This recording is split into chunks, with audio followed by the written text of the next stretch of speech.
listeners. Thank you for tuning in to the L Squared Podcast. I'm your host here, Luke Larson, and joining me today, telephonically, my lovely and loquacious special guest who will be assisting me in leisurely launching you into levity, Old Legs. What's going on? Woo! So, before... How you doing? I'm doing great. Actually, today, I've been in a great mood. This is one of those weird days that I've just been in a better mood than I have been in a long time. And I think maybe part of it has to do that I was excited. I was really excited to do this episode, man. So, we're just going to we're going to dive right in. So what's our episode about? So we kind of gave you a little taste last week. A little teaser. About what we were thinking. So as we discussed kind of February, for sure January, but February, now we're kind of into March. It's kind of the dead time for movie releases. A lot of times studios just kind of shit out what they don't think is going to make any money, kind of bury it. We're just about into summer movie season, so we thought this would be a good time to roll out Old Legs. Is a great idea. I'm going to give you credit for it.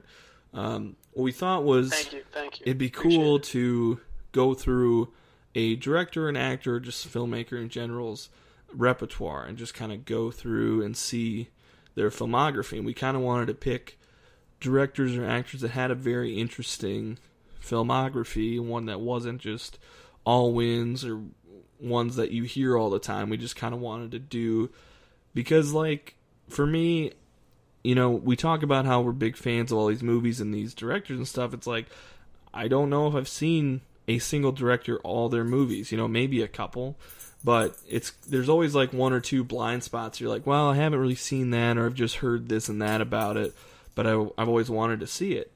So we thought it'd be a good idea to just kind of go through and just give our thoughts about their filmography as a whole. So as we told you last week, the guy we picked was David Fincher. David F. Fincher. Is that his middle name? I don't know if that... I have no idea. David fucking Fincher, man. David Zodiac Fincher. Oh, man, yes. I can't wait to talk David about Z. that Fincher. one. DZF. Coming at you. Yeah, so my mind is swimming right now. Being as I've just been kind of banging out at least one per night. I just finished Panic Room. Literally fresh out of the oven. Yeah, those takes are going to be hot, guys. You're going to want to blow on those. They're going to burn your mouth. To grab the insulin. Don't worry, we're ready to rock. Wait, you were in the Panic Room? Are you Forrest Whitaker in this scenario? We'll get to that. Okay, I have some questions for Forrest Whitaker's character. Wait, okay. We'll save it. We better save it. Yep. So, so we're just going to go through all the Fincher films here, and just kind of do a little bit of a rundown. And this was super fun. I'm kind of glad that we did this. And granted, this is not a bad time of the year to do it, but we're going to try and continue to do at least one per month where we do a deep dive. Yeah. Because like Luke was saying, this can be a bit of a thin time. Not excluding Serenity, the Matthew McConaughey vehicle, which came out I believe last month, and was probably at least in my mind, it's definitely up. It's going to be up for a few awards. Oh yeah. It's one of those early February sleepers. I see. Yeah, so go check out Serenity. Yeah, I don't know if we have time to let you talk anymore for the rest of the episode. Okay. So, let's go ahead. Are we just going to start basically like chronological? Yeah. Let's just go through order, and we'll go over our thoughts of each one in order, and just kind of see how his art and how he progressed as a director. I thought would be kind of interesting. So before we get into that, when you thought David Fincher before we did this rundown, kind of what thoughts came to mind? Fincher is, to me, he's like a masterclass filmmaker, in my opinion. Yeah. And it was kind of cool to go through this evolution of his first films to what he is now.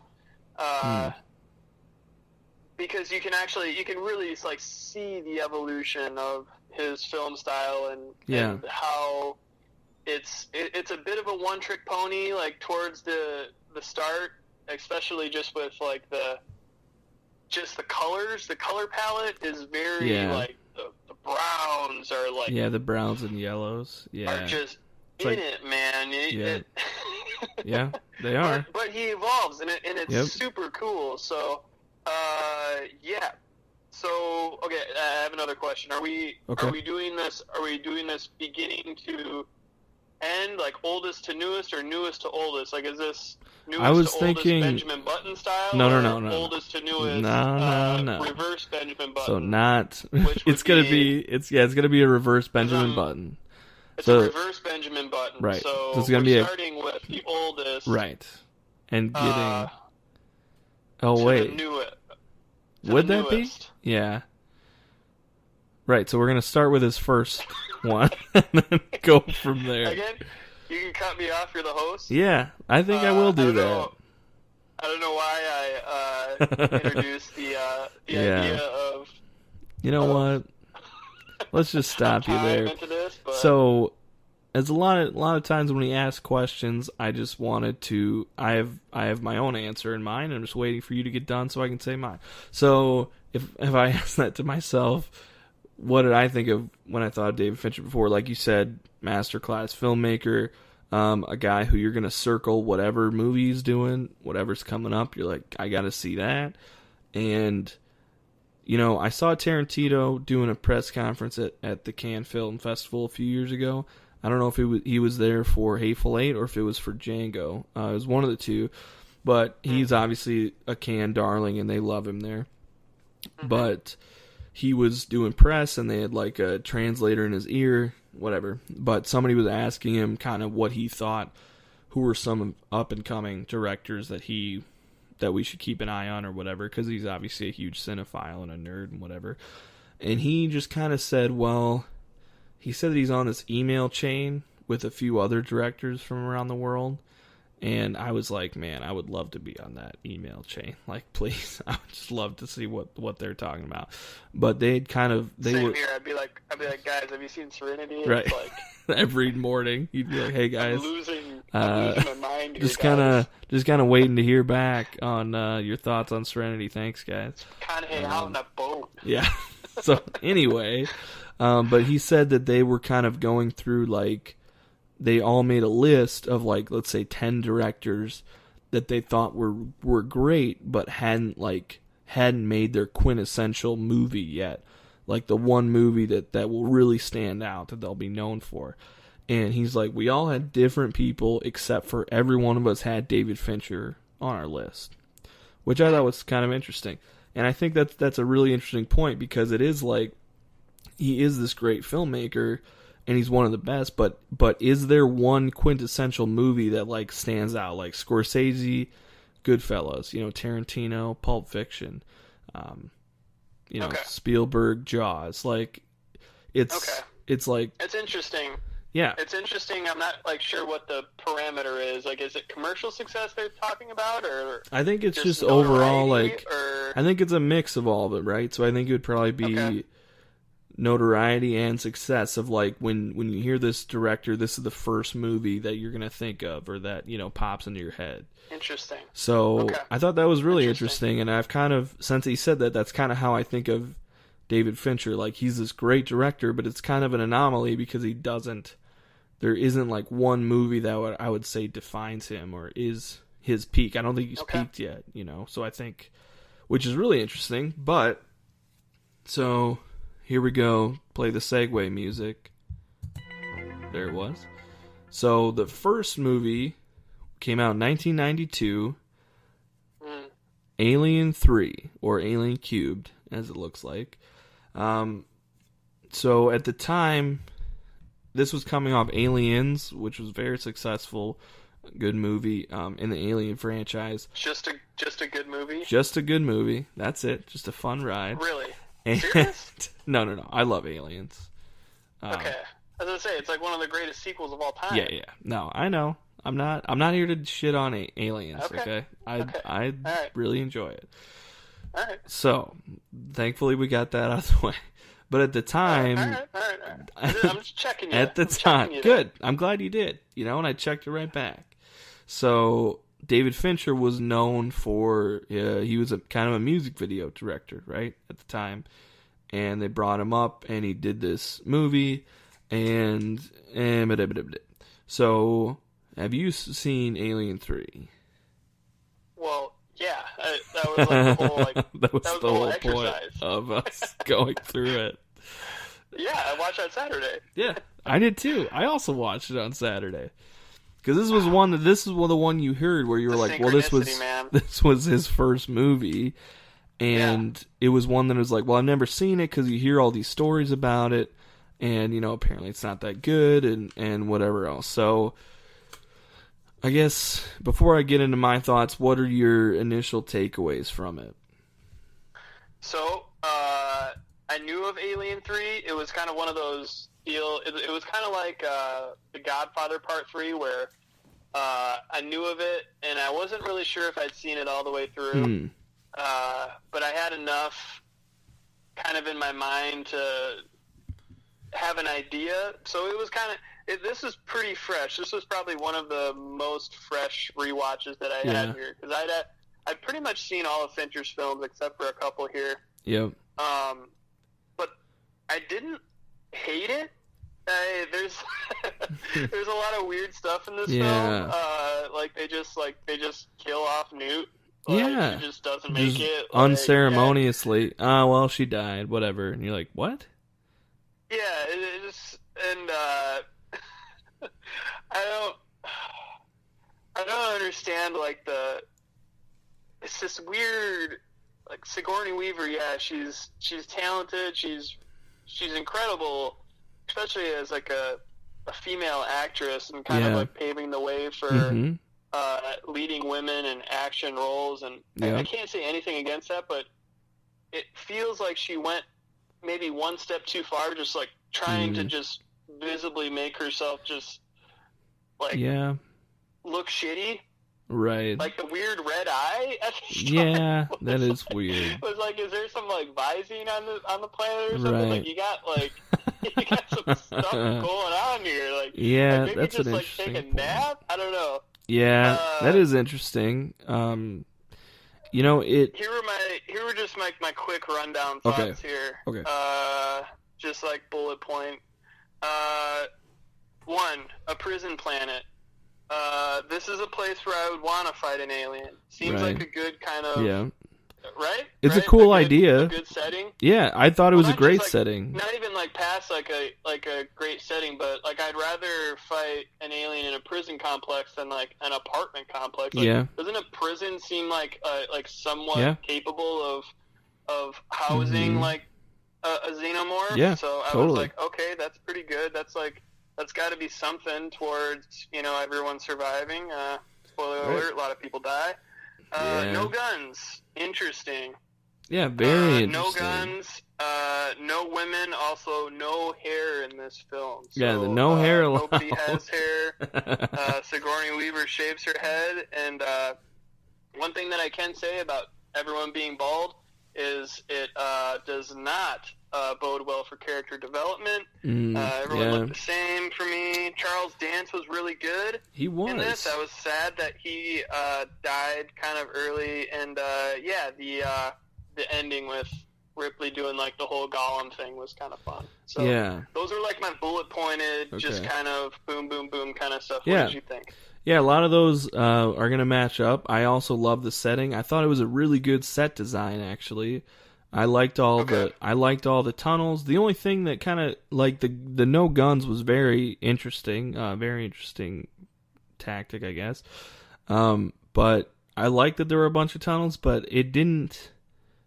I was like, is this the prison where no one's locked up? No one's chained up? No one has cells or anything? They're all just kind of walking around doing their own thing. Wasn't that the thing like they quit the prison planet got like shut down. It was maybe like a Guantanamo situation, and just they just kind of left some dudes behind. Yeah, because like there was like the warden and the guy who was the second in command and stuff, so they had to be keeping orders somehow. Yeah, but it wasn't it's like understandable if you didn't quite get the backstory. Yeah, because again, it's not well fleshed out. No, it's not. You're right. Yeah, no.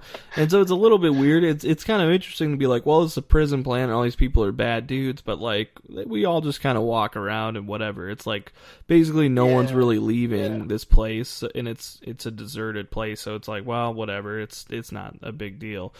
So I did like that. I thought the set design was really good. I also loved Charles Dance, and I also was like, man, I wish that they wouldn't have fucking just killed him off halfway through, because it was weird because he and Ripley he had the most character development out of anybody, which I suppose they were trying to do when they killed him to make you care more, but it was really like he was the guy who you were really learning about and you were caring about, and he was helping her, and you're like, all right, cool, I like this guy, and then he fucking got killed, which was annoying. But he didn't have a chest popper in his, that was stupid. In his abdomen, so right, obviously. But so it sucks that he died. I liked, was it Charles S. Dutton, the black guy with the glasses?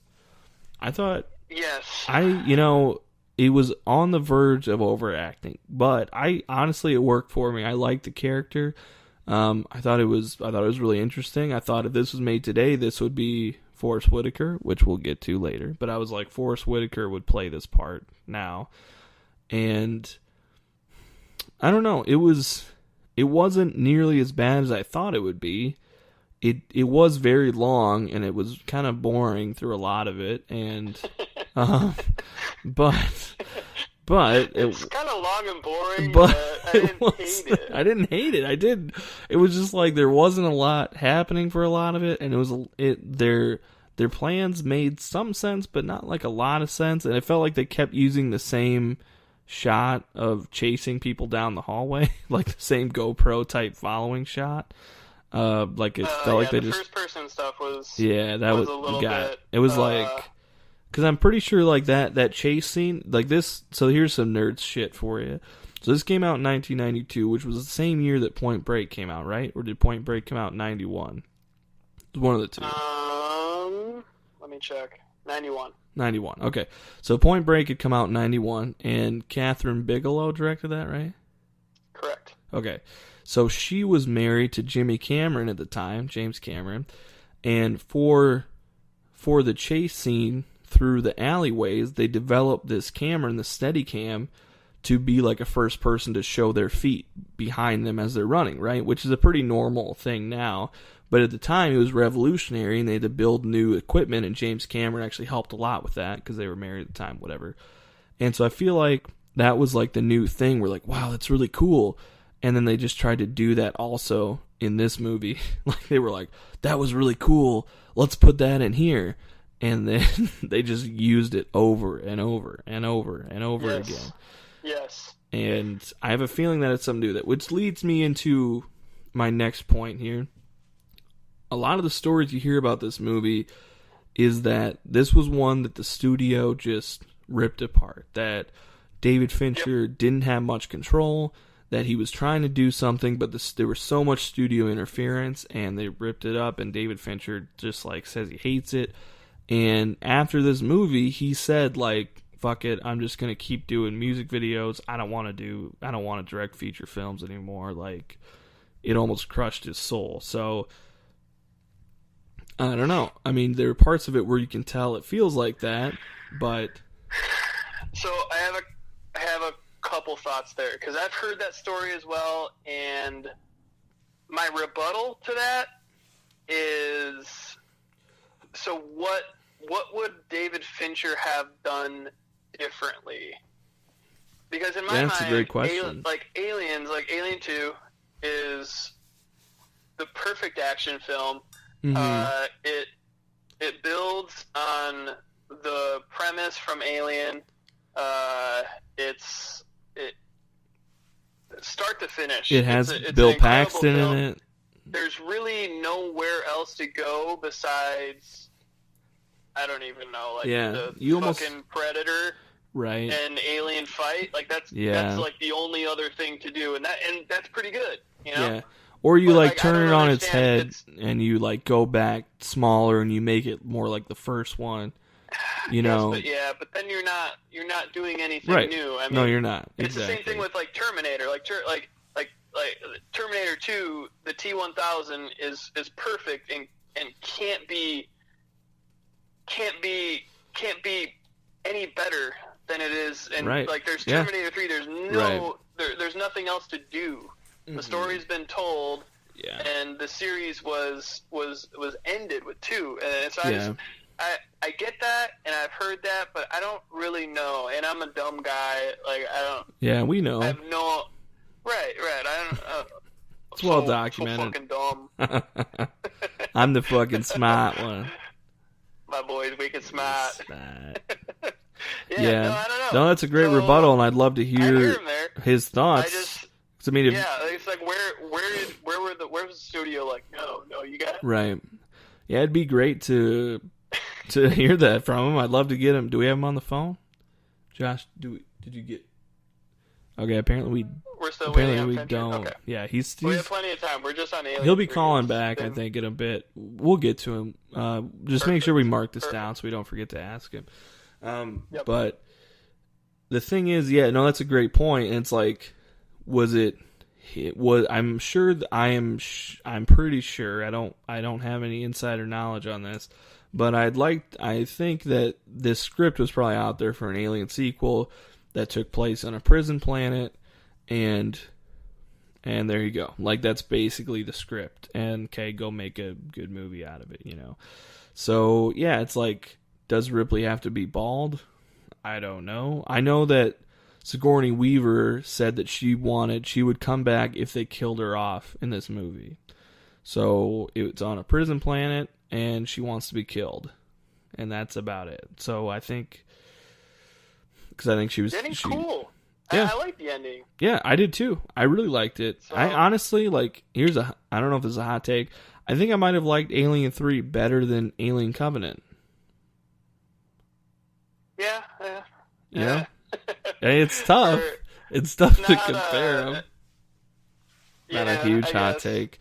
Because Alien Covenant just felt tired. Alien Covenant also suffered from perhaps killing the most interesting character ever in the movie right off the bat. Oh, man. Oh, James Franco? Like, no. James Franco wouldn't be fun at all in this movie. So and it just felt... We don't have to get onto that. Okay.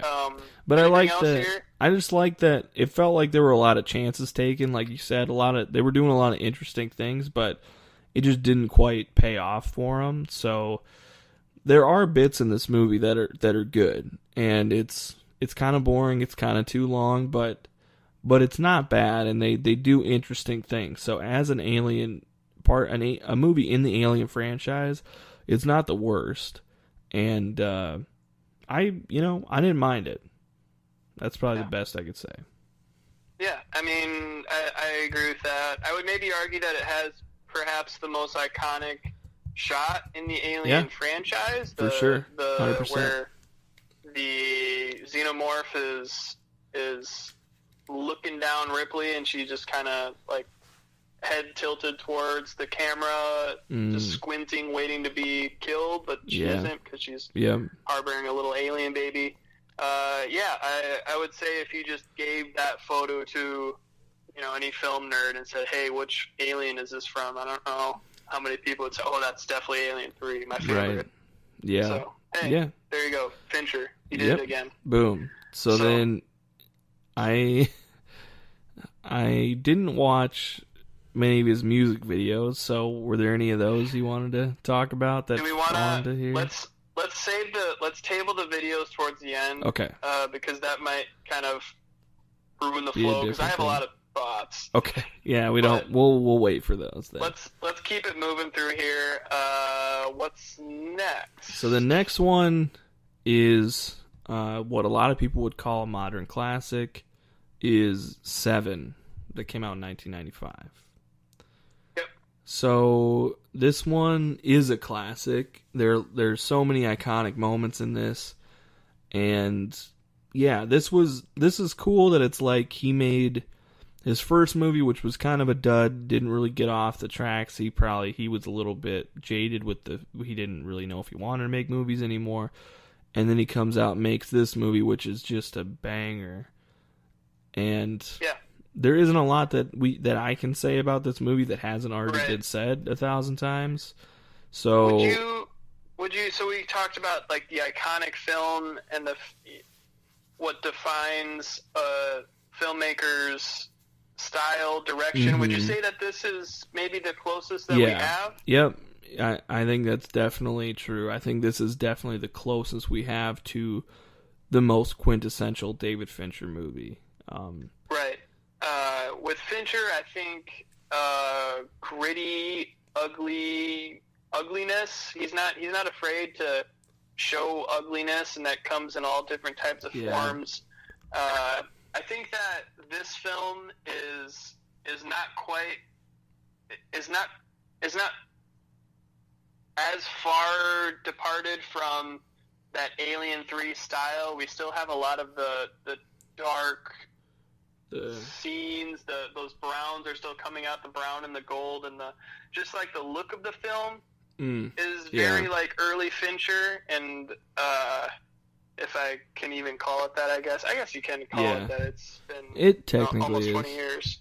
It's been over 20 years. Yeah. It's been almost 24 years now.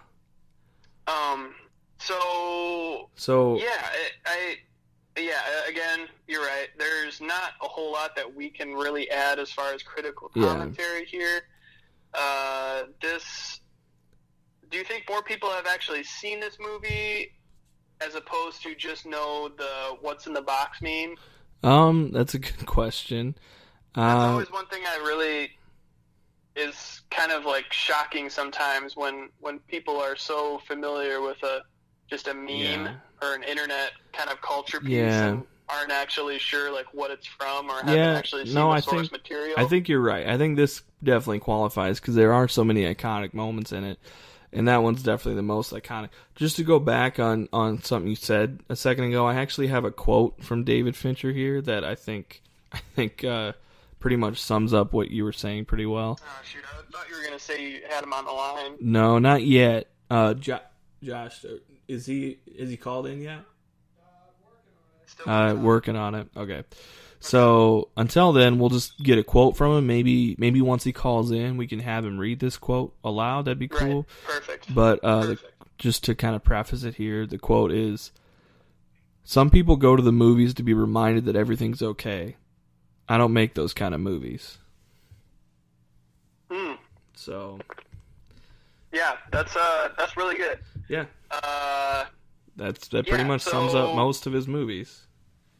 Yeah, 7. I mean, if you want, like, when I think of like the purest, like, if you think of just the thriller genre, and thrillers, obviously, it's a weird genre.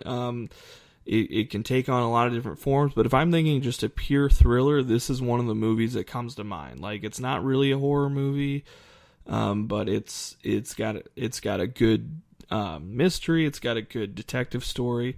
It's got a lot of. I remember being kind of scared of this movie. Yeah, I mean it's. If you're younger. Yeah, for sure. When Gluttony wakes up. Oh man, yeah. I was shook. Yeah.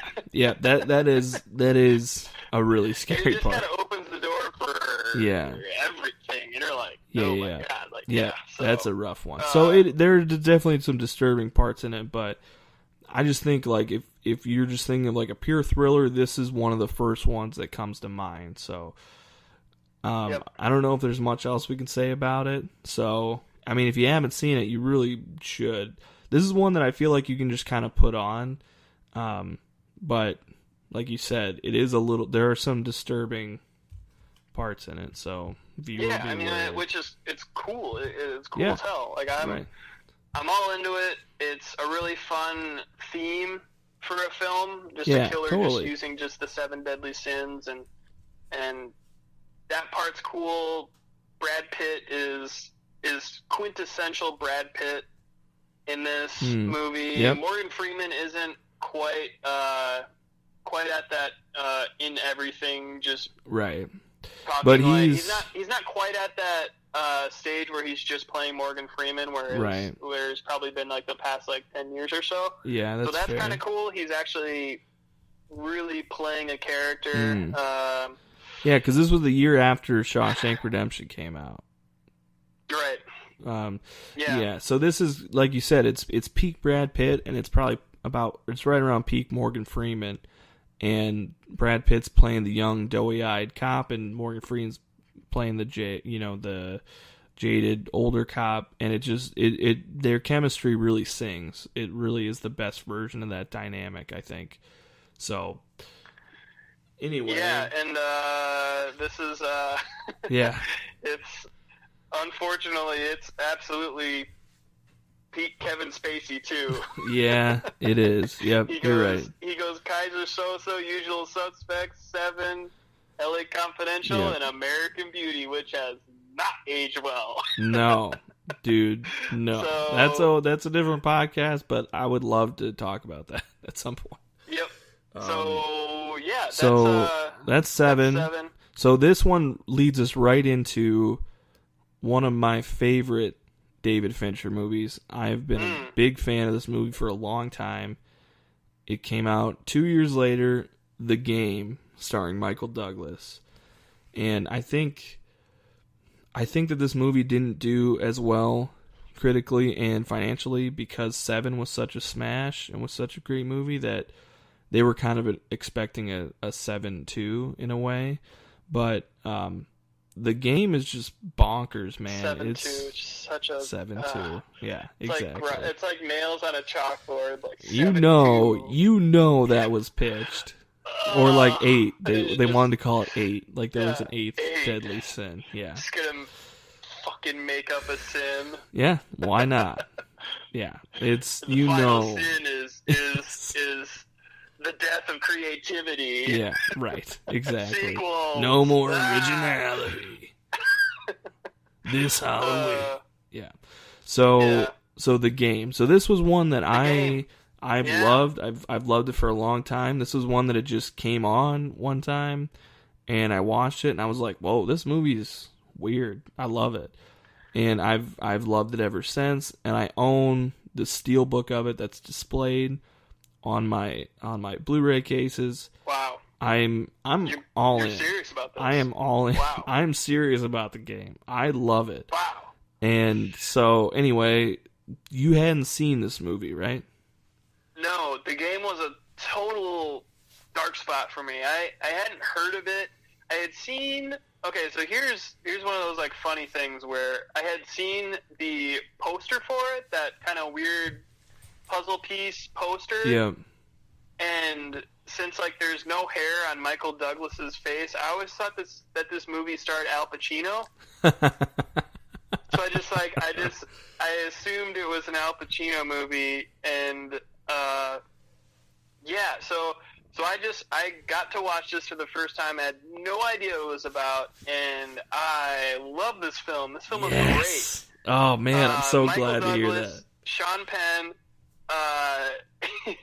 There's like a lot of stuff in this film that doesn't make sense, but if you just like kind of lean into it, it's great. Exactly. The hat drop at the end is awesome.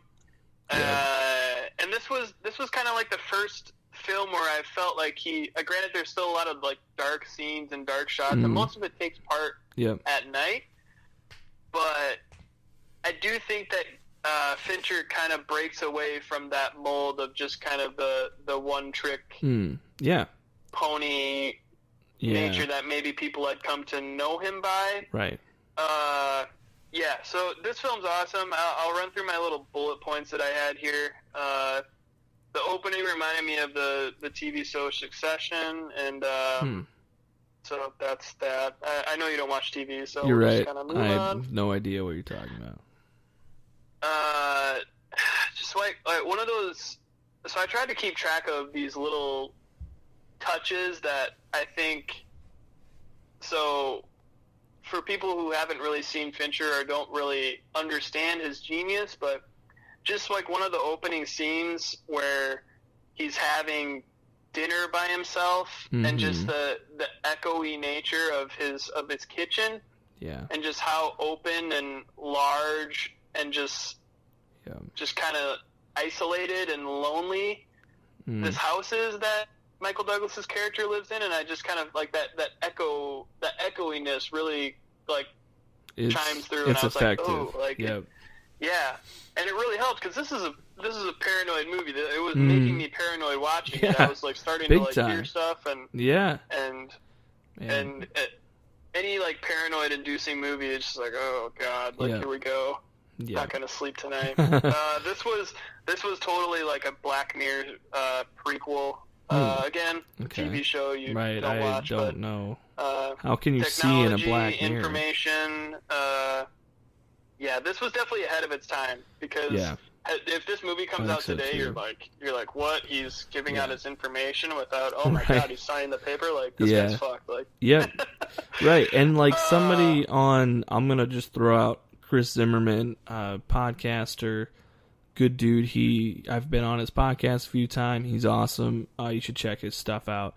He did a show called The Remakers for a while, and the game came up where he's like, I'd love to remake the game, and Chris Zimmerman was like, God, are you sure? Because like he thought his co-host was saying like that he didn't like the game, and that's why he wanted to remake it. And the co-host was like, no, I love the game. He's like, I would love to see it with modern technology, like with cell phones and with smartphones. And you could really go even deeper into it. And I'm like, yes, I would love that.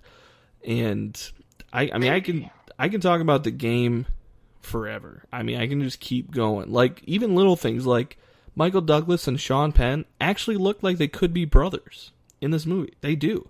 Like, they have similar faces that I never noticed before, and I appreciate that to the moon and back.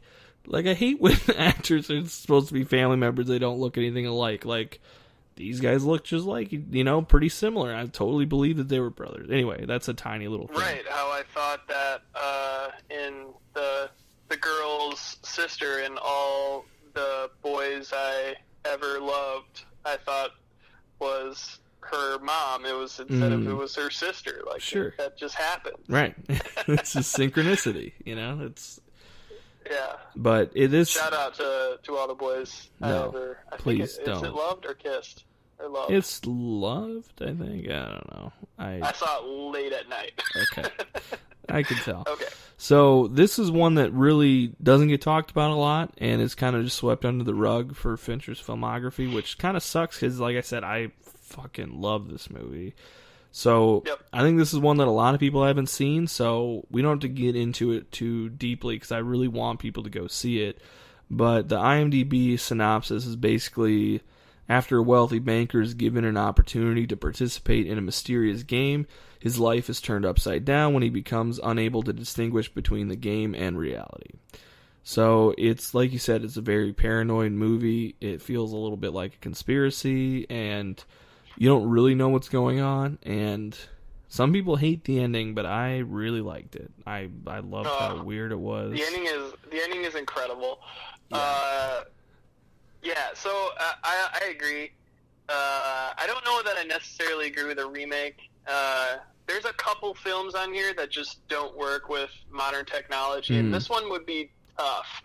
It would be hard, like, that was one of the things that I thought. Like, I was like, wow, this would be hard to do with cell phones. Yeah. And cell phones ruin a lot of movies. It would be. It's fine, but... Yeah, we just haven't found creative ways around them yet, I don't think. Like, the easiest way to do is like, oh, I don't have any service up here. It's like, shut the fuck up. Like, that's really lazy. But there were times, like here's something that happened to me in real life. Just to go on a little tangent here. I went to a festival, and there were a bunch of people around, and my cell phone didn't work because there were so many people in such a small area that all had cell phones, so all our signals were getting jammed because everybody was trying to text and call, and I was trying to find somebody, and I couldn't call them, and I couldn't text them because of that, and I was like, I honestly thought, I was like, wow, this would be like a really good scene in a movie because that shit actually happens. So, anyway, I suppose. There's like little things like that people the movie industry hasn't figured out how to creatively use realistic cell phone limitations yet. Yeah, I guess. I don't know. It's just like, I would just, instead of seeing a remake, I think I'd just rather just see it set in 1995 again. I don't know. Yeah, no, I agree. I don't think I want it remade either, but it was an interesting point. But this movie it's great. It's a paranoid thriller, and it's surprisingly funny. Like, there's some good dark humor in this. I think that, man, I love this movie. I agree. Yeah, Michael Douglas is great. Sean Penn is great.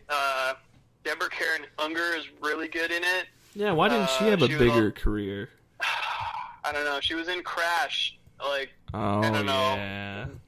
What was that? Like 2 years before or something like that? I think it was actually like 2005 or something. Oh yeah. Sorry, but yeah. So she's really good in it. Yeah. This film was. There's a couple things that do work about this film that will be like completely timeless. Like the idea that like the super super super rich just love stuff that they can't do. Like the ultimate like thing where he's rejected by the game is just it's like, I'm definitely doing this now. Like that kind of exclusivity is really something that drives his character, which really kind of right. Because like when his brother gives the gift, he says, "What do you give the man who has everything?" Right. I love that. Like half of this film plays like Mr. Bean. Like everything he touches either burns him, electrocutes him, cuts him. It's literally like if Fincher and Michael Douglas said, like, we're making Mr. Bean, and it's going to be super serious, and it. That's such a weird take. I love it. It literally, like, if you just like go and you watch the movie and you just forget that it's like super paranoid and serious, it plays like, or like insert. I don't even know, like Michael Scott's character from The Office. It's just this guy like can't catch a break. Yeah. But yeah, this movie was awesome. This is like what I would feel like if instead of just like believing in like chaos magic and chaos theory, if I just like started trying to like practice it in my backyard, like just crazy shit would just start happening to me, and I'd have to like quit immediately. So yeah. That's probably good. Let's like not do movie. that. Good. I'm glad to hear it. So next on the list is a movie that this is up there for people, I think, when they think of David Fincher, and this is also one that I've seen 1,000 times, and it's up there with Scarface as maybe the two most popular college dorm room films? posters. Yeah. Yes, exactly. Yep. College films, college men, is Fight Club. It came out in 1999. So this is one that I've seen 1,000 times, and I'm pretty sure every male between the ages of 16 and 25, you're gonna see it. Talk about Fight Club. Right. You're probably gonna see it 4 or 5 times within that span of your life, and it's, this is another one where it's like, what can we say about this movie that hasn't already been said? Like, right. This is one that is really good. It's super rewatchable, and it's just a really fun, dark movie. And, so one interesting thing that I wanted to kind of ask you, does this film still hold up for you without does the twist even really matter at the end? No. Or is it because for me, like, the twist doesn't really do as much as perhaps it would in other films. Like, I don't think that this film really it's cool without just everything being, without Tyler Durden being a figment of his imagination. No, I agree, and I think that I really like that it doesn't rely just on that twist. Like, it's a really cool movie. It's really fun. It's interesting. It's funny. It's super dark, and that twist just adds to it and doesn't honestly take anything away from it. So pound for pound, this is one of the most unique movies ever. It's extremely iconic, like you said, and I don't know. This is one where I don't know what else to say about it. It's really fucking good, and it's just I think it holds up. I think because I've seen it recently, just put it on, and it's still like, oh yep, still good, still fun from minute one. It's one that I can just kind of start at any point during the movie and watch it till the end. And I mean, I think it's started to get a little bit overrated because I think people talk about it all the time. And like we said, those fucking plebs, those bros. But if you look at it, it's hard. Yeah, there are a few films that have kind of suffered from being in every college dorm room since the early 2000s. Yep. I agree. It's one of those films that you watch in high school and it blows your mind. Exactly. And you're like, this is the coolest fucking film I've ever seen. Yeah.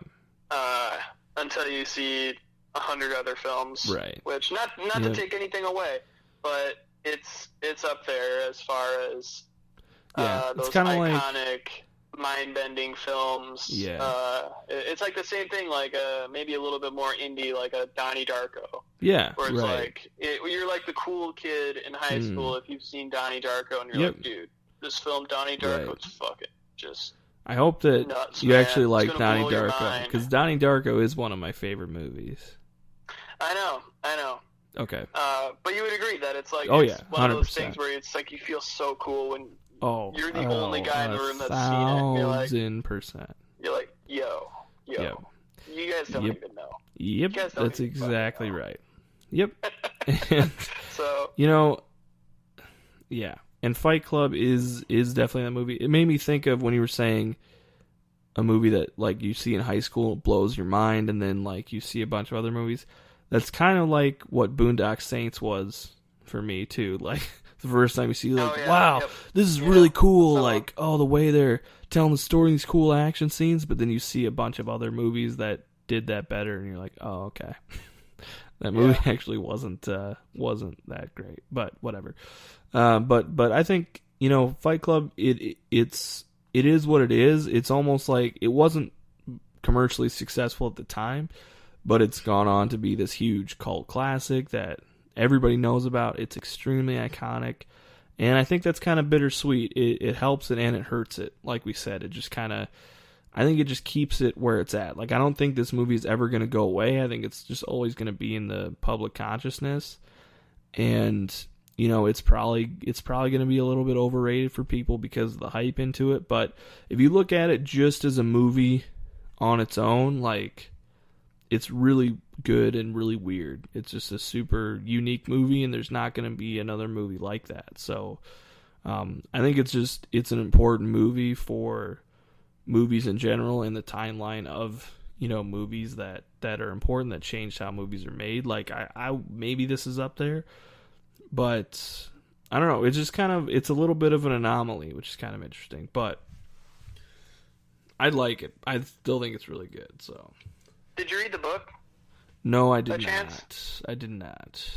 I read it back in high school, and it was like, again, like I rag on the dudes that are like, yo, Fight Club blew my mind, but then I like got way into it and read the book, and the book's really good too. It's a bit more laid out.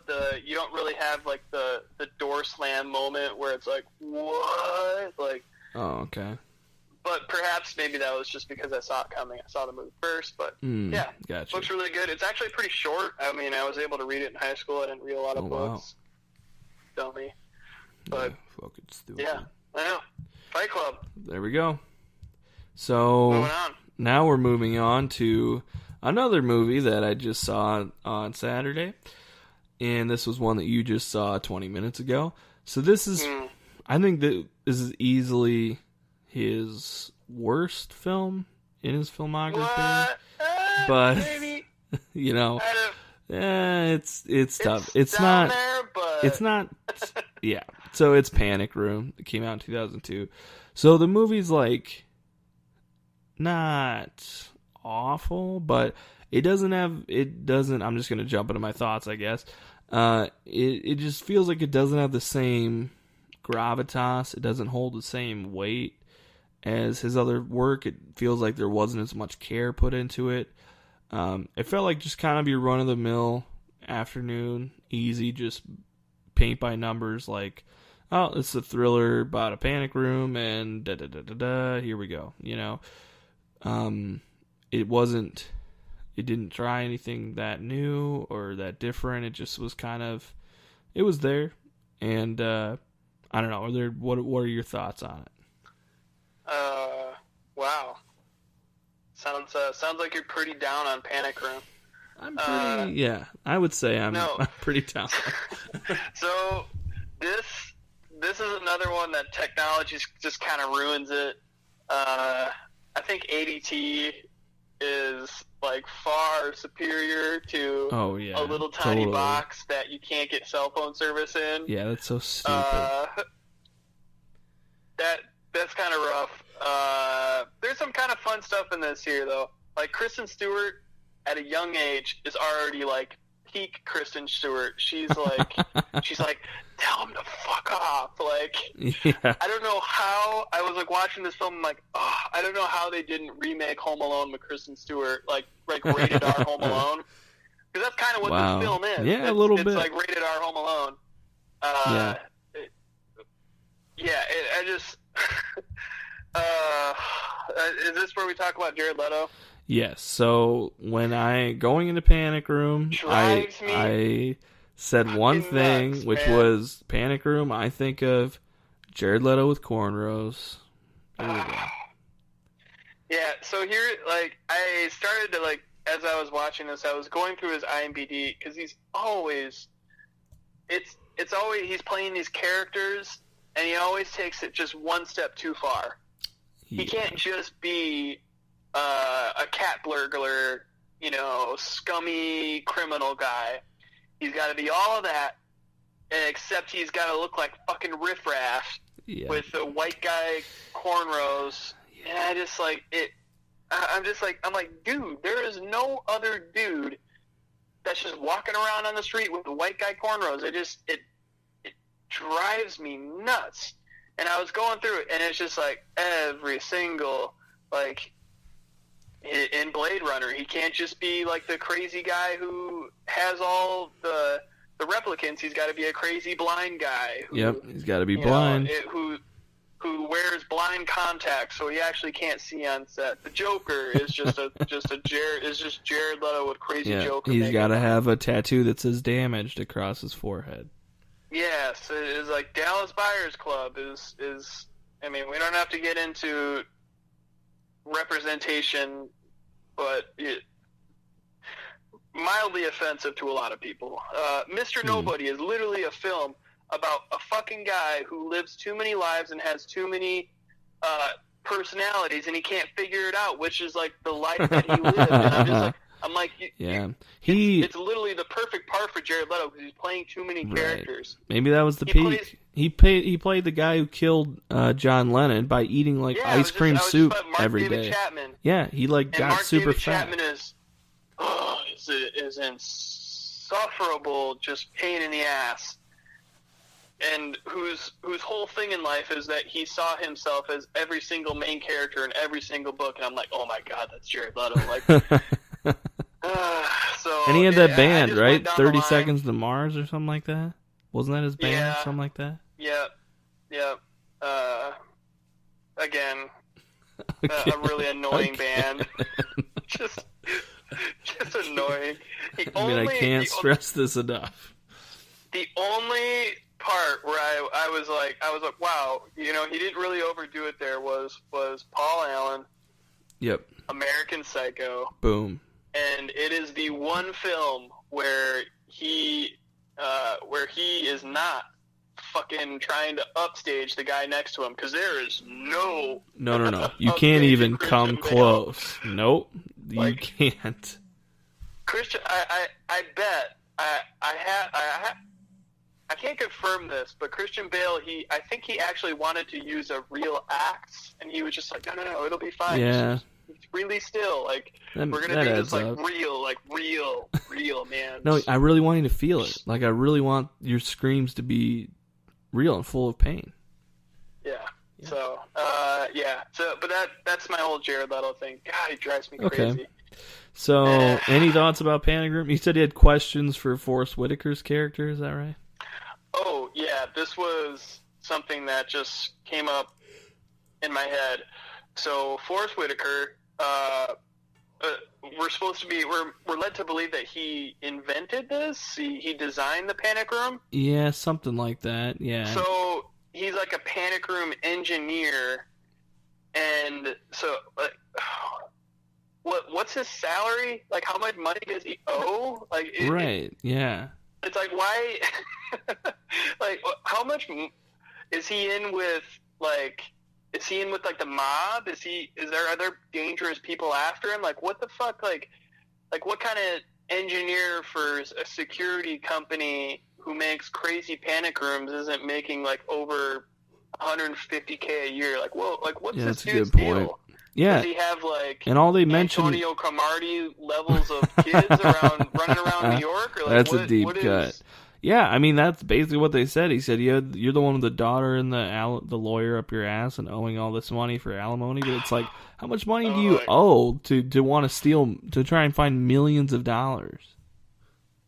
Right. My other question was, at any point did you think that was it going to be Johnny Depp behind the ski mask? Oh man, no. I mean, I knew like, the whole way. I was like, that would be funny. Johnny Depp. So that would be funny. But like, I will say, I think Dwight Yoakam was maybe my favorite part of this movie. Dwight Yoakam is a fucking great actor, man. Like, he just pops up in these roles, and you're like, fucking Dwight Yoakam, man. He's really, really good for being this weird, huge country star. That's your guy. Singer. And I'm a Dwight Yoakam guy, man. Everything he's in, I'm like, that motherfucker can act. I'm in on Dwight Yoakam. Maybe I'm a little late to the party, but I'm in. Yeah. I mean, that's pretty much. That's pretty much it. That's There's pretty not much a lot. Panic Room for me. Yeah. So. Let's just forget about it. It's fine. I love how when she finally does get to call her ex, and she's just like, "No, put him on the phone." But she can't just say like, "I'm like, there's people in the house." Yeah, like, just say cops. that. Like, God damn it. Like, and that's what I said, because she finally called 911, and they were like, "Please hold." No, when you're calling 911 emergency, they will never put you on hold. Like, "Oh, sorry, we're a little busy right now." That's not how it works. They will never be like, "Oh, you're having an emergency? Okay, please hold." No, that's not how it works. God, that made me mad. Yeah. Anyway, let's forget about that movie, and we're gonna move on to another underrated David Fincher movie, in my opinion, that people don't talk about a lot. Some people say it's his best. I really enjoy it. Zodiac. So this was probably my favorite rewatch. Yeah, so I didn't rewatch this because I had seen it. I just rewatched it like a year or two ago, so it was decently fresh, but even just bringing it up now, I really want to rewatch it, to be honest with you. It's got a great cast with Jake Gyllenhaal, Robert Downey Jr., Mark Ruffalo, and it's basically about these people who worked at the San Francisco, the Chronicle? Is that what it's called? I believe so, yeah. Okay, and they are trying to find the Zodiac killer, basically, because he sends in letters and whatever. Identify, yeah. Yeah, so the Zodiac was a serial killer and very active in the media. Sent a bunch of cryptic letters. He sent code. The codes were cracked, and there's still a couple letters out there today that haven't been cracked. And the killer was never found and is presumed, we don't really know. There were a couple different suspects. DNA over the course of technology evolving has kind of disproven a couple suspects that we thought for sure were it. But yeah, this film, damn. This one's a banger. Yeah, this one sings. Holy cow. Yeah. So, yeah, I'll let you start. So the first time I saw this, I was probably too young to really appreciate it. I don't remember how young I was, but it was kind of before I was probably maybe 10, 9, 10, something like that. What year did this come out? So, I was probably a little older than that. Okay, so I must have been older than that then. I must have been like 13 or something, 14. Great math skills. Thank you so much. And so, anyway, I was 17. You were? Okay. Easy math. Yeah, Born there you in go. 1990. Nice. Everything makes sense for me. So, simple. Anyway, so I saw it in a hotel room we must have rented it or something, and it was me and some cousins and my cousins' friends, and we were all just, it was like a thing where it was like a family get together, and each family had their own room, so we were all in one room that no one was in. We had ordered pizza, so, we're like running around being idiots, not really we just put this on and watched some of it and then whatever. So it wasn't, when I first saw it, I was like, so not the best. No, not an ideal viewing right. condition. Because this movie requires your attention. Yes, 100%. It does. It actually does. Because I remember thinking, like, you're trying to solve the fucking Zodiac murders, man. You can't be running around a hotel eating pizza. Sorry. Yep. I know. What were you thinking? I've made mistakes. I'm not perfect, and I gotta live with that. That's my boulder to burden. And it just, I literally remember having this thought, which is so stupid. But like, wait, but I thought like Mark Ruffalo, Robert Downey Jr. was the main character. Why is now Jake Gyllenhaal the main character? Like, it was so stupid. And, sorry, younger Luke, but you were wrong. But since then, because I remember seeing it again years later and just being like, oh, I remember seeing that. I didn't think it was that good. And then we were watching and be like, whoa, what was I thinking? Like, let's pump the brakes here. And since then, it's just a fucking phenomenal film. And if you've done research or if you've heard about the Zodiac Killer, it chronicles it pretty well, I think. And it really, really puts you there. Like, you really honestly feel like you're putting in the hours with Jake Gyllenhaal trying to decrypt these codes. And you feel like you're the one putting in the hours trying to find this guy, and you're the one getting obsessed with it. And this movie just sings from start to finish. It's really, really fantastic. Yeah, man. So I think I think you're really onto something there, and especially depending on when you watch this, it's because the crux of the film, and I guess you could come into the film thinking that, especially nowadays, where every single Netflix documentary, HBO, you name it, is this thing where, oh, we're gonna solve the murder. Right. And yeah, that's true. And it's not about solving the murder, and there's no, I guess they do sort of push you in a couple different directions, making you think that the Arthur Lee Allen character is potentially maybe the closest suspect that they get. Yeah. But it's not really a film about the Zodiac Killer. It's a film about Jake Gyllenhaal and the Robert Graysmith's character's descent into madness. Pretty almost, much, right? yeah. Yep. And there's so many things here that are just really incredible. Just the idea of the sheer passage of time, and how as an audience member you're right there with Jake Gyllenhaal, and you're like, yeah, just keep going, and you want him to figure this out, and every other single character, you have to like realize like how many years this film spans. And so when he comes back to Mark Ruffalo's character, Robert Downey Jr., and they're like, what the fuck? He's still like, this guy hasn't written anything or killed anyone in 3 years, 6 years. Right. Like, what are you doing? You know? Yeah. And it's genius. It really is. And because it's not really an interesting film if you just here's the Zodiac killing. Yeah. I'm eating pizza, drinking pop like a fucking idiot. Gosh. Yeah. No. This film, beginning to end, I will say it is a bit long. Maybe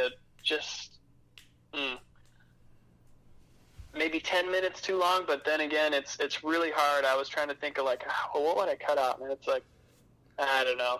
I just leave it as. I think this is like a masterpiece. Yeah, I think so too. And it's definitely up there with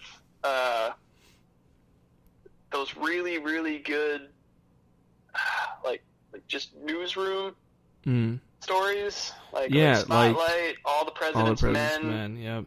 There's just like there's a thing about just dudes just hammering out on the typewriter, trying to get a story. Doing research. I research. love it. Just like so good. Just like they got a cigarette in their mouth and they're pounding the keyboard, and then one of them stands up and throws their sport coat. They like put a bagel in their mouth and they throw sport coat over their shoulders, and they're like, "We gotta go," and they just rip it off the thing and they go. Oh man. Yeah. That's great stuff. Good stuff. Okay, so yeah. That's go watch it. Like, this is one that I think is a masterpiece that not a lot of people talk about or think about, and it's another one where I think more people should see it, and it's just a really great film. So, moving on to one of the most memeable movies of all time, The Curious Case of Benjamin Button, which came out the next year. So this is the one everybody knows that it's basically this baby was born old and ages in reverse and keeps getting younger, and that's the film. So this was one that I hadn't seen. So it was one that I thought I'd maybe seen a long time ago, but just don't remember anything about it. So I rewatched it this weekend, and I've got some thoughts. So I'll let you go first here. Okay. And you're of the opinion that this trumps Panic Room. You take Button over Panic Room. I think I do, and I'm going to tell you why. All right. So I think let's hear it. I think Benjamin Button hasn't aged well. I think that it's such a weird concept that very punny of you. Very punny. I did not even try to do that. Very punny. But I will take credit for it. It's not aged well. It's because it's just such it's kind of a big hill to get over. It's a big leap to take, and it won like 3 Oscars, which is kind of amazing. But I think what gets lost is that it's not a bad movie. It's pretty good, actually, but it's so weird. I just don't know if there's a way you can make this as a really good movie. But the thing is, this movie is it stars Brad Pitt and Cate Blanchett, and it's really long, and it takes a long time, but there are so many just glamour shots of Brad Pitt, of young Brad Pitt in this. It is fucking ridiculous. Like, I'm totally okay with that, but it's just so pandering to the audience. Like the full middle third is just all glamour shots of him in like a pea coat, and he's on a motorcycle, and he's got those cool 60s sunglasses, and he's got that great hair, and it's just like, fuck off. Like, man, he's good looking, and they just show him off the entire time. It's basically just a photo shoot for a good chunk of the movie, and he looks great, and it's like, yeah, that dude is fucking really good looking, and that takes up a lot of time in the movie, honestly, just for that kind of stuff. Yeah. So I was just looking it up here. I was kind of curious which Oscars it won, and you're not going to believe this, but Mahershala Ali won Best Supporting Actor. No, he did not. Shut up. His... I did see him in there. It was like, oh shit, there he is. I'm just saying. I'm just saying. He's tough to beat. Because he wasn't nominated doesn't mean he can't win. Yeah. So Button, man. I think this is a really interesting just kind of time period for films, because it's this weird thing where we suddenly had the technology to do a film like Benjamin Button, where it's not 3 different actors playing old, young, old, middle, young, and sure as shit, next year we get Avatar, where it's like, let's put people's faces on giant blue people. It's like, yeah. So it's kind of interesting. What did you think? Did you think that the special effects held up? They're not terrible. They're not terrible, actually. I thought they'd be a lot worse. There are definitely points where it's clearly CGI, but they're really not that bad. I think the worst ones were the old special effects at the beginning when he's an old man. Obviously, I think that's kind of the stuff that didn't hold up as well. There were parts where I was like, is this Planet of the Apes? Like, he almost looked like one of the apes from Planet of the Apes. But that's kind of weird to say. There are just some weird moments in it. I think I think this movie could do more subtlety. It could do subtlety better. There's just a lot of things that just beat you over the head. Which is probably why it won a couple of Oscars. But I think that he's done subtlety better, and especially since this movie. But this was just like the main themes of this were just hammered and just hammered and hammered and hammered, and you're like, I know, I get it, like whatever. It was just a little bit. It's like, okay, yep, we get it, I understand, and they could have just done a little more subtly. But there's just some weird scenes, like when he's young, but he's an old man, right? It's gonna be hard to explain. So at the beginning of his life, when he's an old man, he like meets young Cate Blanchett, who's like a kid, right? And he's kind of a kid. He's technically a kid, but he's an old man. So it's just weird to see them forming like sort of a young romance. Like he really likes her, but he's an old man, and she's this young girl. So that kind of stuff is just weird to see. Like you're just not really gonna get over that. And you could say like, yeah, but he's actually young in his head. Like, yeah, but it's not. It's just weird. So they don't push the bar too much, but it is weird. And then they kind of, I don't know. It's just a unique movie. It's very unique. So yeah. So my actually favorite scene from this film was it's kind of towards like the middle end. Like he's pretty much just normal Brad Pitt. Yeah. And it's when he arrives in Vegas with his buddy George Clooney, and they rob the casino. Yeah, And I was like, wow, like can we get more of that? Like that wholesome bullshit where he like goes to war and comes back and gets Kate Blanchett, like that was fine, but I don't know if that this Ocean's 11 thing is pretty fucking fun. I don't know if you're thinking of the same movie.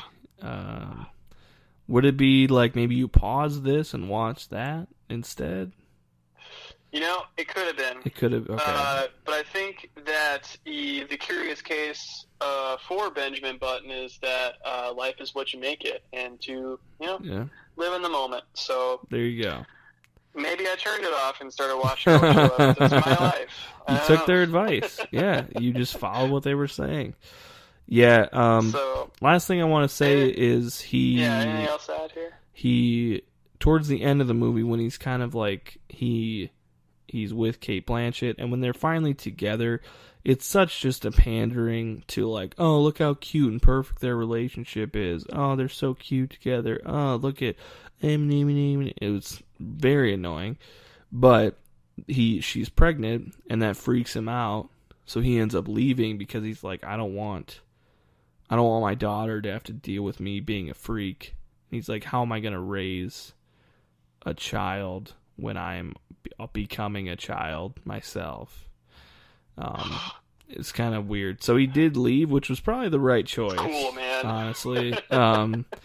But I don't know. And there's a weird subplot with his dad when his dad like finds him when he's still like he's growing up, but he's still an old man at the time, but young, and his dad's like, hey, would it be okay if I stopped by and saw you every once in a while? And he didn't know he was his dad at the time, so he's like, yeah, sure, whatever. And that was kind of weird. I don't know why I brought that up. Anyway, it's okay. In retrospect, it's interesting, but it's a little long. But if you want to see glamour shots of Brad Pitt, that middle hour or so, you'll get your fill. They've jam-packed so many of them. So if that's what you're into, this has plenty of them. So you're saying that they don't cure him? They don't cure his Merlin's sickness? You'll have to see the movie. He never gets to Hyperion to meet the Shrike. Well, it's kind of ask for a wish. No, it's more ambiguous. It just kind of leaves it up. Okay. Shout out to the Hyperion Cantos. Yeah, no, we're not going to be doing that. So on to the next one. So this is one that I think is very underrated as well. I think this one has gotten overlooked, but I think this one's a really great movie. Is The Social Network. Yeah, so this one, spoiler alert, this is my favorite Fincher film. Damn. It's definitely up there for me. It's kind of crazy, because this is it's perhaps the most un-Finchery, and it's probably the furthest departure from his quote-unquote style. There's no blood in it, there's no sins in it other than just being a dick. Right. But yeah, I guess, I don't know. It's kind of crazy. Just, I wonder how many people that aren't terribly familiar with Fincher's work but know of him would say like, oh yeah, Social Network, also David Fincher. You know, it's kind of like one of those. It is kind of the anomaly. It doesn't quite fit in there. But this movie kind of was billed as the Facebook movie, and that's how I had first heard about it when it came out, and I think it kind of came mixed reception against the general public, because people were like, oh, well, you know, it was whatever. But I think this thing is aged beautifully, and... Well, yeah, this film is ludicrously... I don't even know, because at the time, like, Luda. I think at this point in time, Zuckerberg is like 1,000% approval rating, right? Right. Yeah. Facebook is great. Totally. Everyone loves Facebook. Yeah. Everyone loves Zuckerberg, and they kind of more or less portray him as an asshole who has difficulty communicating with people. Yeah. And wow, have we really done a 180 here? Yeah. Spoiler alert, Facebook. We've got some things with Facebook. So, man. Yeah. This movie is just, it's Jesse Eisenberg at his best. He'll never be better than this. It was really the role he was meant to play, and the combination of Eisenberg plus the Aaron Sorkin script. Oh, that's what I was just about to say. And then the Fincher. Oh, Fincher is like, again, but it does faster. not get better. Right. Again, faster. Yeah. Did you know the whole thing with the Rooney Mara and Jesse Eisenberg, that scene? I might have, but I'd like you to tell it. on the pod. So yeah, so that scene they did 99 takes. Yeah, that is definitely what Fincher's known for, or just so many takes. And again, it was every single time it was like good but faster. The dialogue needs to be faster. It was just incredible.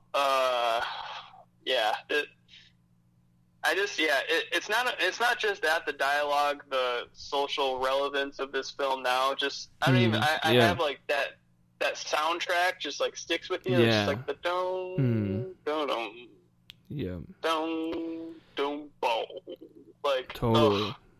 And like you said, the Sorkin script and Fincher directing. Who knew? Like that's one of the best team ups ever. I wish that they would do everything together. Oh my gosh! But like a couple things that I just came to mind. So in the Honest trailers for, I think it was for Gone Girl maybe, they made a remark like I like Honest trailers. I'm not like a huge fan. Anyway, they made a remark saying like, oh, it has the classic David Fincher movie starring dimly lit interiors. And now, like, every movie I see of his is like, wow, that is very dimly lit for being inside. So I think of that. And also, Dan Murrell, who's part of the Screen Junkies who do Honest trailers on movie fights.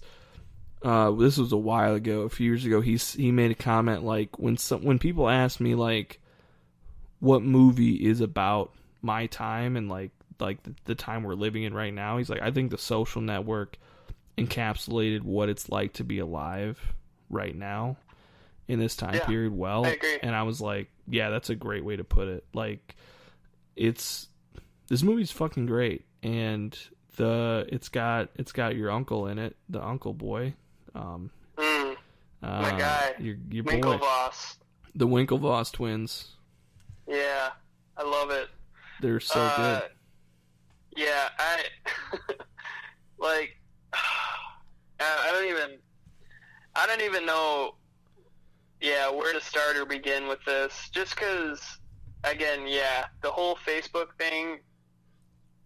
I can't think of a film that is perceived so differently than when it came out.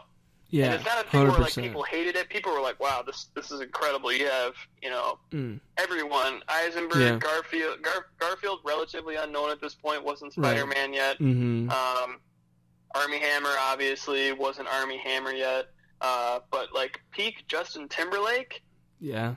Like Justin Timberlake was still like starring in films, right? And he was a headliner. Probably a big reason why this film was made. Yeah, he definitely was able to be made. He definitely brings in a lot of the audience. And he's incredible. And again, this is like him playing the perfect part. He's so good. Totally. Yep. But yeah, just everything through. Man, the Eduardo scene where they cut him out is it's so freaking good. So this was loosely based off of a book, right? And book is loosely based off of like life. Right, like but so it's right. So they say it's loosely based off this book that was fictional, basically. So a lot of the real people have all come out and said like, well, this part isn't true. This isn't necessarily true. This isn't. Which you'll have with everything. So like, does it take away your enjoyment of the film knowing that it's not accurate? No, because I feel like it had the foresight to not only is Zuckerberg not a great presidential candidate. Which right. I don't know. We're maybe not out of the woods yet. Who fucking knows? But two, just the theme of the film. The film was about a guy who was broken up with, and granted, that's another one of those things where it's like, well, he didn't invest Facebook because he was mad at his ex-girlfriend. Like I don't even really care about those details, right. But just the idea of, I'm going to make this thing because I want to meet people, but I'm really not actually sure how to even interact with people in real life. It's very like telling of our generation. This idea that we're more connected with social media app than we actually are with people, and that's a perfect characterization for his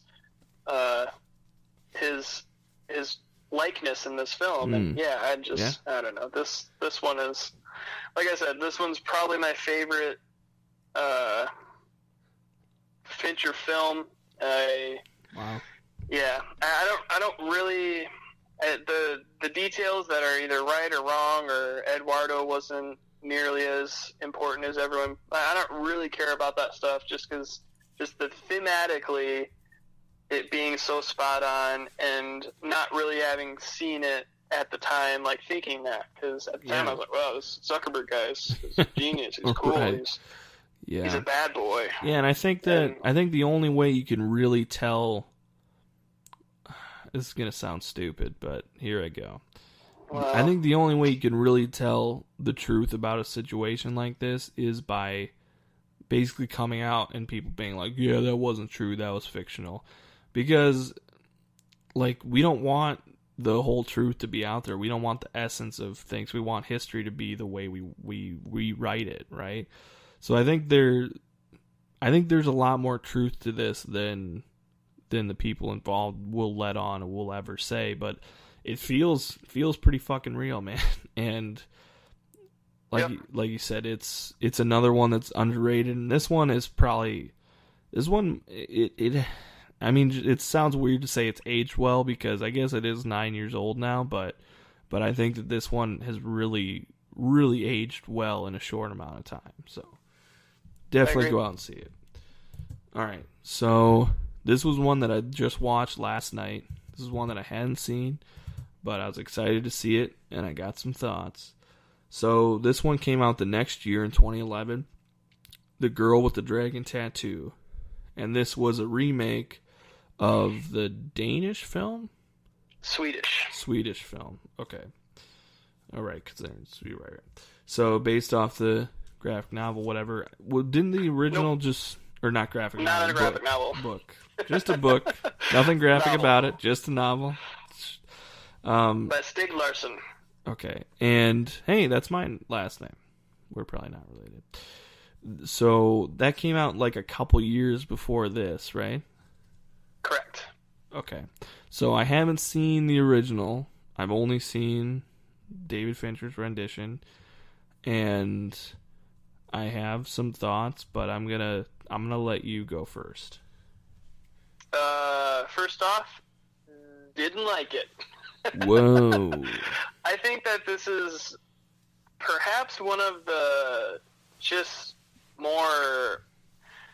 I just don't understand why it was made. I don't understand a lot of things about this. So I'm a really big fan of the Swedish version. And I just... There's a lot of just weird... the idea that it was a remake of... And again, like, I'm okay with remaking stuff that was a foreign film. Like, there's a bunch of different examples where this has worked out really well. Like, Let the Right One In, Let Me In. There's a great, both movies are really good. Mm. This one, I didn't get it. And it just was, it felt out of place. Like, you have Daniel Craig. I don't understand why everyone... I guess I understand because they're English actors, so they're going to have English accents, but then everything is in Sweden, is Swedish around them, except for some of the stuff that they're reading, and then, it's like halfways between wanting to be like a Swedish film and halfways not, and there's not really that acknowledgement that it is either this or that, and... I didn't. It's crazy because this is like one of my favorite book series of all time. Stig Larsson. It's a really incredible story. I think he fell down the stairs and died of a heart attack as he was delivering the manuscripts for the second book to his publisher. And Jesus. so the first one was out, the second one was due to be published, and then the third one was on his laptop, and so they published that one as well. Jesus and Christ. then there's been like a crazy rights battle between his family and his partner, who they were never married for the rest of them, and it's been just kind of murdered through other people writing the series now, and they're not very good. But I won't get into any of that. I really, really enjoyed this series. Elizabeth Slander is an incredible character, and I don't really think that this film does it justice. And yeah, I'll leave it at that. What did you think? So did you read the books first before this came out? Yes, I did. Did you see the Swedish version first? Yes. Okay. So we had two completely different viewing experiences on this. So I saw this in a vacuum, which is nice sometimes. So I didn't have any of that external conflict going into it, I guess, or any, like you said, knowing anything about it. Other than I knew that stigma of it when it first came out.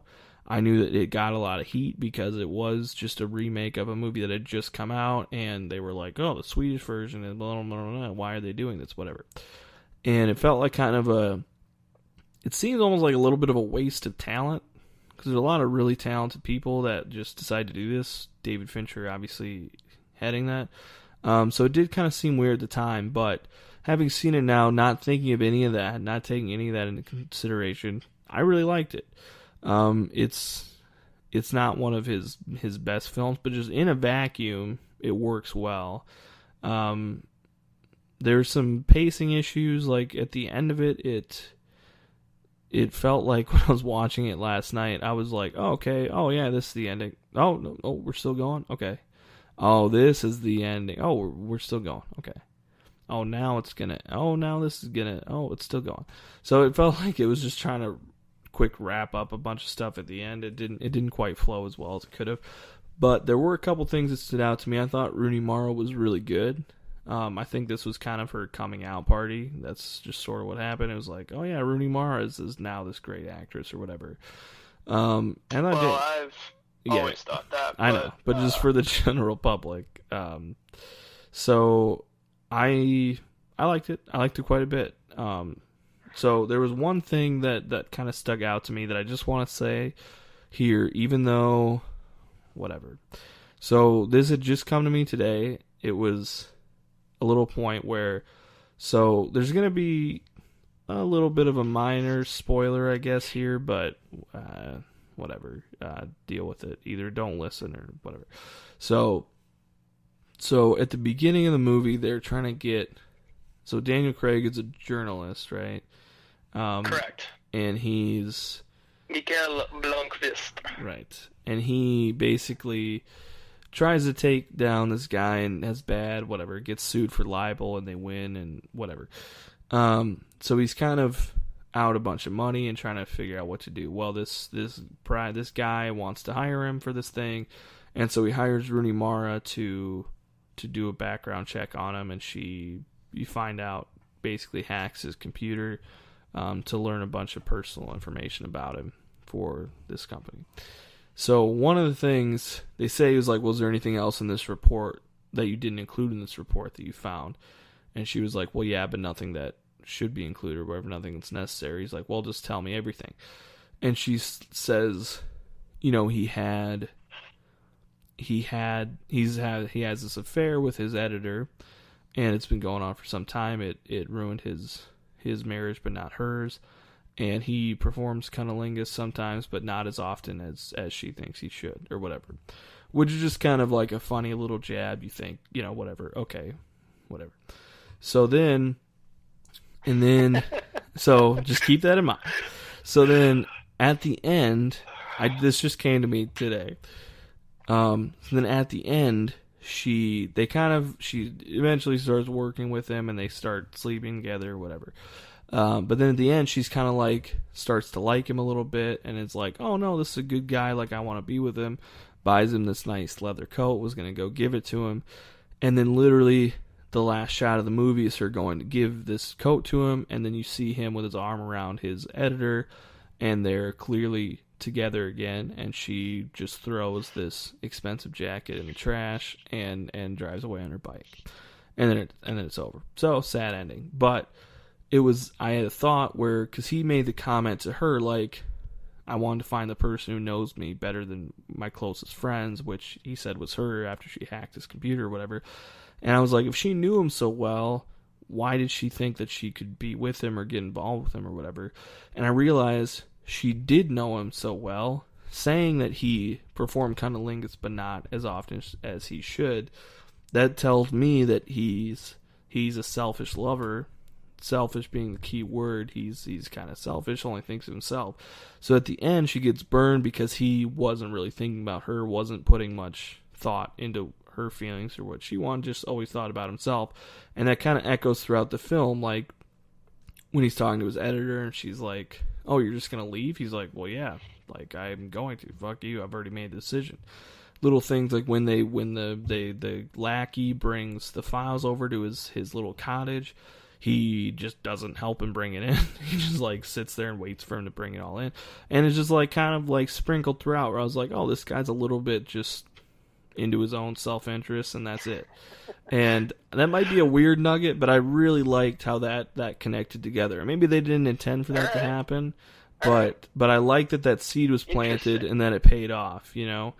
And yeah, so that was my little thought. And by the way, this is background stuff. So tonight, I have the piece of note paper right here. Like, it came to me and I had to write it down so I wouldn't forget. So I have written on this note, cunnilingus dash not enough equals selfish lover equals selfish equals doesn't care about her at the end. So I write all this so I don't forget, right? I fold it up and I put it in my pocket because I'm like, I can't just leave this sitting around, right? I can't have someone at work finding this, right? So I was back talking to my manager at some point, and he and I are friends. And then, like, went away. And then, like, about 20 minutes later, he pulls me up. He's like, hey, look at this note that I found at my desk. This note had fallen out of my pocket. And he was like, what the fuck is this? He's like, who wrote this? And I'm looking at it, it says cunnilingus not enough. Like, I'm like, I have no idea, that's man. exactly what I said. I was like, well, that's weird, dude. I don't know. Like, what? Who wrote that? He's like, who the fuck? He's like, I'm going to find out who it is. I was like, yeah, that's weird, dude. What? He's like, so I did eventually tell him. I came. I don't know what sick fuck would write that down. Who the fuck at work at a place of business would write down not enough cunnilingus? And so I did come clean with him a little bit later. It's like, it took me a little bit, but I was like, hey, I wrote that, and I explained the whole situation, and he laughed really hard, and we had to tell the other managers, and they all thought it was funny. So yeah, I'm glad you got that out there. Yep. I'll just go ahead and add that perhaps Elizabeth's insecurity with men had something to do with the brutal rape that she endured. Yeah, that's rough. It just recently, before her relationship with Michael Blomqvist, but I don't know. We'll just leave it at that. Maybe it's got something to do with cunnilingus. Could be. Who knows? Can never have enough, right? That's right, ladies. You can find us on Twitter. No. Okay, so we'll just move on from that. So we're to his most recent film that came out in 2014, starring Ben Affleck, Rosamund Pike, Gone Girl. So this one was another one that was based off a very successful book, and I'll just go in and say that Gone Girl is one of my favorite David Fincher movies now too. I love it. I actually just recently rewatched it, and man, I love this movie. I really, really, really love this movie. Now, I haven't read the book, and I know a lot of people have, but just... I did read it. So, I know there's some people have told me who've read the book, told me some differences between the book and the movie, but just as a film alone, I really dig it. So we can go into specifics in a little bit, but what do you think about Gone Girl? This movie is one of the better book to film adaptations out there. I don't really think that it deviates too far from the book. I mean, obviously there's stuff that you just can't keep in, just the nature of it being, but it's not like, except for like the hat drops at the end with Amy Dunn being alive still and murdering Neil Patrick Harris was it was kind of incredible just to have Neil Patrick Harris there to just get stabbed to death. Yeah, it was kind of a weird casting decision. Great. But yeah, I don't know. I love this film. I do too. Just beginning to end, it's a good amount of Affleck. You're not overwhelmed by Affleck. Yeah. And I think that sometimes he can just be a little bit too much, and you're just kind of chew the scenery. But he's so good as Nick Dunn, and you want to be on his side, but then you're like, God damn it, really? He's kind of an asshole. He's fucking, and you're just like, you know what, maybe he does deserve it, and then you're just like, oh my God, like she's... Ooh, wow, I did not see, I did not realize how fucking fucked up this bitch is. Yeah, Rosamund Pike is really, really good in this. She's great. She is. As Amy. Amy just as a character is pretty incredible. I don't know, just all around. Carrie Coon being cast as Margot Dunn, Nick's sister, was really good. She was great, man. She was one of my favorite parts. Just felt so real. Just felt like such a real person. You know, I loved that part. And Ben Affleck, like you said, just plays such a perfect like guy where you're like, you can't really tell, like, is he an asshole? Like, I kind of want to, do you want to just like punch him in the face?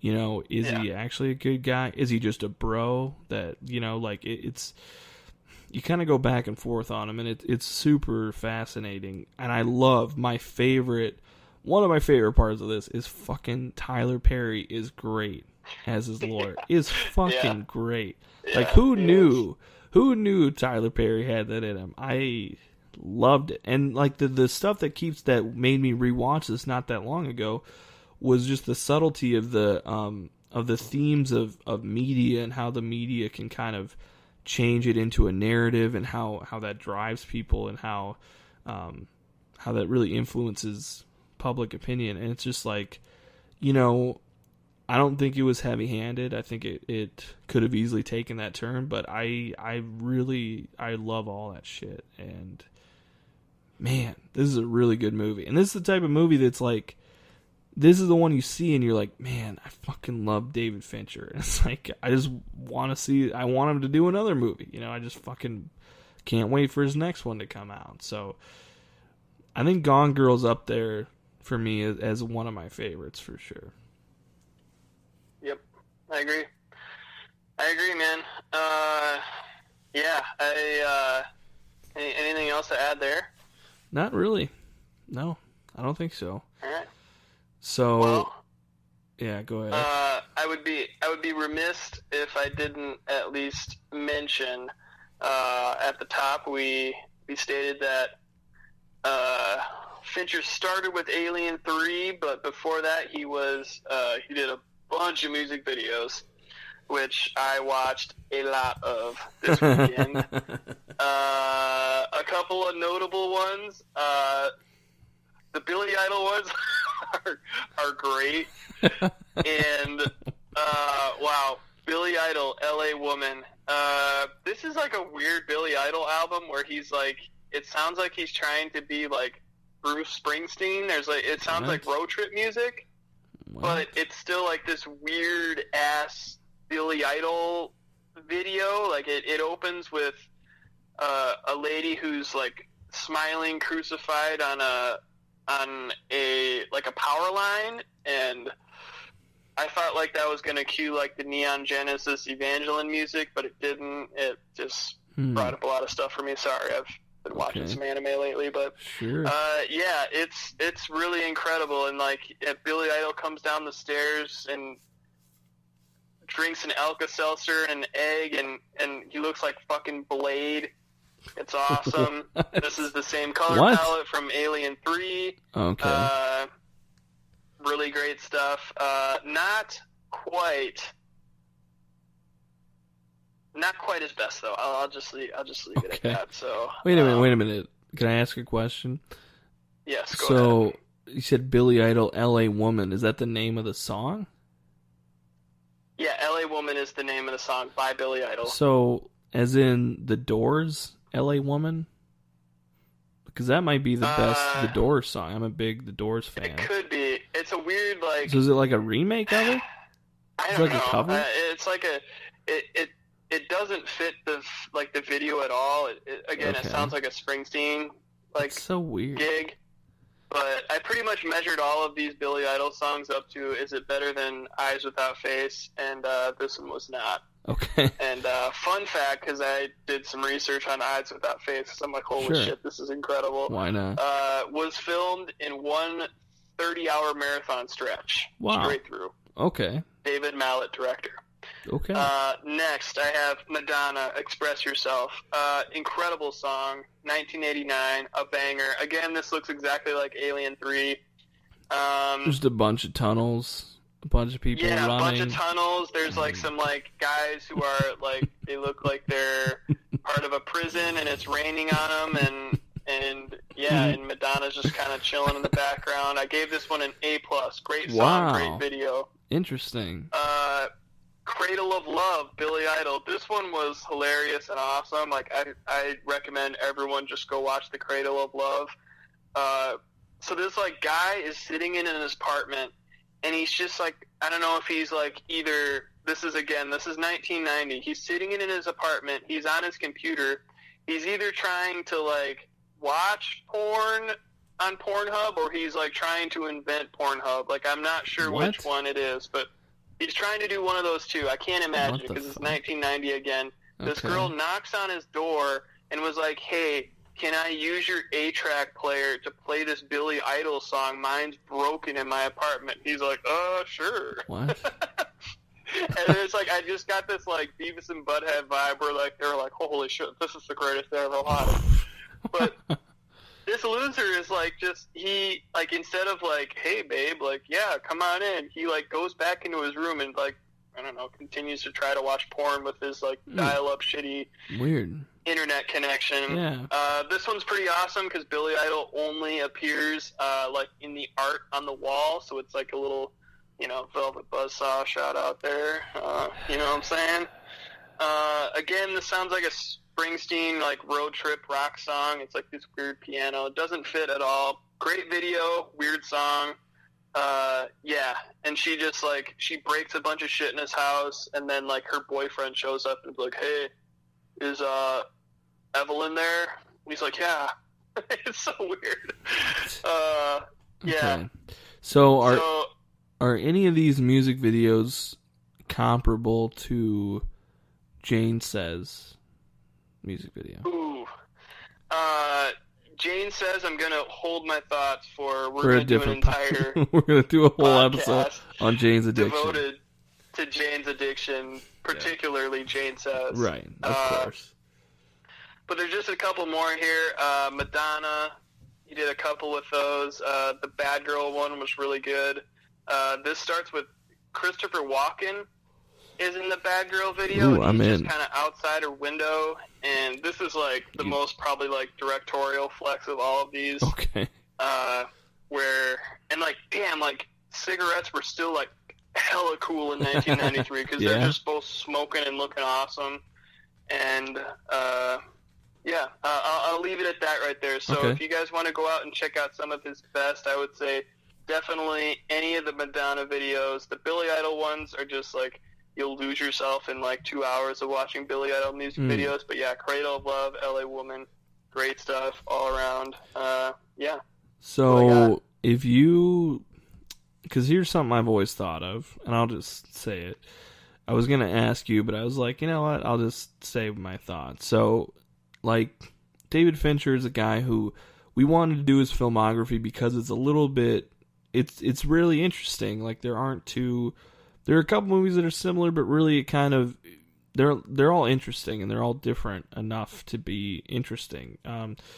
But if there's one type of movie I've always wanted to see David Fincher do, and that's a horror movie. If we could see him just do a straight up horror movie, I think he would fucking kill it. I think it'd be great because there are a lot of themes, like you said, in Seven, and there's one scene in particular in Zodiac that's so good, and there's similar to that, not as good in The Girl with Dragon Tattoo. That's just so much tension, and you're like, holy shit, like. Yeah. If you could see him and all just disturbing images, if you could see that for a full movie, like the way he can ratchet up tension and show those. Or even just like the shower scene in Gone Girl. Yeah. Oh, yeah, totally. Is like, especially if you read the book, you're just like, you're like, she's going to murder him you like, right here. You can't breathe. You're like, the entire time. So, yeah, so. Yeah, no, that would be awesome. I would be all for that. So let me just see. Let's see if he's called in. Well, maybe we could pitch him something. Here we go. Do we have him on the line? Hey, do we have Dave? Is he on the phone now? Hey, is David called in yet? I think. Oh wait, I think we have him on the line. He's cutting. Is he cutting out? Hold on a second. He's cutting out. Dave, can ah, fuck! He just disconnected. Shit. We had him. Did he say anything before he hung up? He said that we need to stop calling, and that he might call the police if we keep bothering him. Well, you can go ahead and tell Josh that he's fired, and yeah. Okay. Is that all we got? I think so. Hey, we're gonna have to let you go, okay? All right. Yeah, he's cool. So, fuck. We had him and he's gone. So, well, we'll keep calling him here, guys. We'll probably end it here, but we're gonna keep calling. Don't worry, we're gonna be up all night. If we get him on the phone, we'll just go ahead and get this set right back up, and we're gonna have him read the quote. We'll air it as a bonus. Right, it's a bonus, exactly. Supplemental material. But in order to access it, it's gonna be encrypted with an unsolved Zodiac quiz, so you're going to have to be able to get through it. If you want to hear right. Fincher and I just shoot the shit, yeah, you so that's one of the levels. How much is that a month for that package? $10 a month. Well, that's a pretty good deal, I think. Netflix, but think about the content. Think about that IP, that juicy IP that you're getting. So yeah, I don't think you're going to get that anywhere else. Well, we did it. We did it. So that's going to be it for us this week. So check me out on Twitter at LukeLarson89. This podcast at L Squared Podcast. On Twitter, L2 Podcast. On Facebook. You can find us on SoundCloud, on YouTube. And hit us up if there's any David Fincher movies that you love that you think are underrated. That we didn't cover. That we did that. Well, we kind of went over all of them. But if you guys have an idea for a director and actor you'd like us to do, definitely let us know. And we look forward to doing more of these. So I think that's it. Thanks for tuning in. Peace.